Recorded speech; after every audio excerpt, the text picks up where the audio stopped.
So, in online media criticism, there's often this idea thrown around when people try to interpret certain works based off of the author's intention that you've probably heard of. That's called the death of the author. This is a term, it's an idea that originated from a 1967 essay by some guy called Roland Barthes? Barthes? He's French. It's probably like Bart. And it basically posits that when you are interpreting a work of fiction, the intention of the author shouldn't matter to you because at the end of the day, unless you get in most cases, unless you get a direct quote from the author, you don't really know what their intention was for a particular symbol or theme or something like that. And even if you do get a definitive answer to one of those things from the author, uh, your own enjoyment of a work might be lessened by the supposed correct interpretation, and that art should be understood in a way that makes it the most enriching to your own life. When talking about examples where death of the author comes into play, there's a couple instances that people really like to bring up, but for my money, my personal favorite one involves my favorite fighting game series of all time, Mortal Kombat. You guys know how much I love Mortal Kombat. Specifically, the character Reiko. Reiko was a new character introduced in Mortal Kombat 4, and he was a general in Shao Kahn's army. He was known for his epic quotes such as, "I am Reiko, general to Shao Kahn's army." Suffice to say, Reiko is not a particularly interesting character. He's kind of just there to be a guy and a new character for Mortal Kombat 4. Except that's a lie, because Reiko has a really interesting arcade mode ending.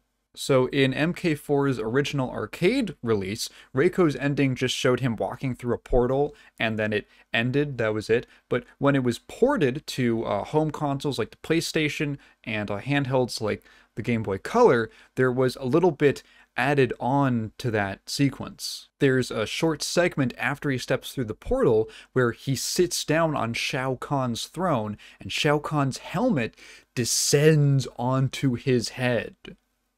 So for Mortal Kombat fans in the 90s, this was crazy. This was actually a really cool idea and revelation. It's kind of mysterious. I mean, what could it mean?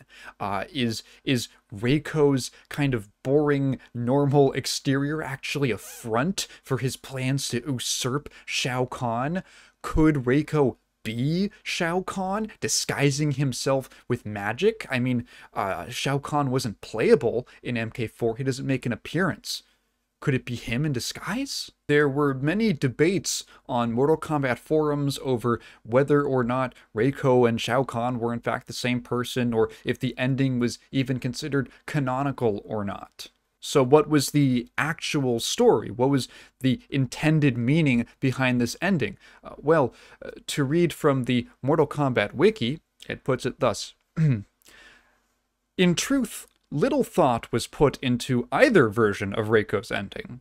His original ending, in which he simply walked into a portal and disappears, was created as nothing more than a joke. As the home versions were released, it was decided Reiko's joke ending was not funny, and the extra scene in which Reiko dons Shao Kahn's mask was added to give an element of mystery to the character. It meant nothing. It meant absolutely nothing. There was legitimately like nothing to his character. It went basically nowhere, except for a few jokes in the following games about how he will sometimes sneak into Shao Kahn's throne room to try on his mask, which, to be fair, is kind of funny, but it was more so in reaction to the discussion around the mystery than any kind of clarification. I guess that's the answer. He just did it he did it as for a lark. This twist ending was retconned into being a joke. Uh, so so there's that.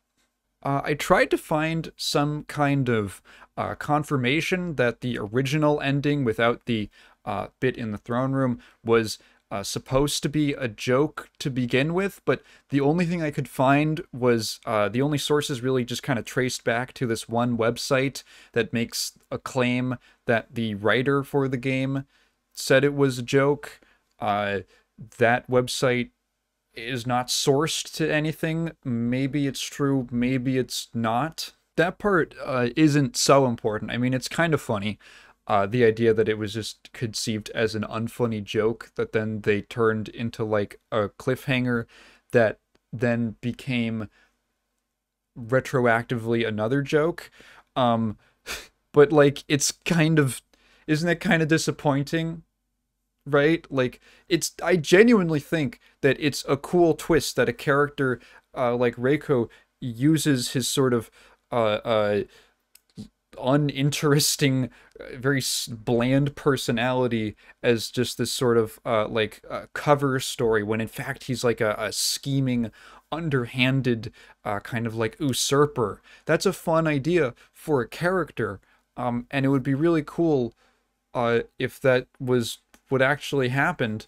But I guess it will just have to live in my head. I'll just have to employ the death of the author and say, no, I think Reiko could be cool in my imaginary world. Does it change anything? No. I'm pretty sure that all the games that this happened in are completely non-canon ever since the series got rebooted in 2011. So like, I don't know, maybe they've done more with him in the comics, but like that's different. What a missed opportunity. For now, I will just have to uppercut John Vogel's head out of his body with spinal cord attached, and choose to believe a much cooler, more interesting, fun version of the story.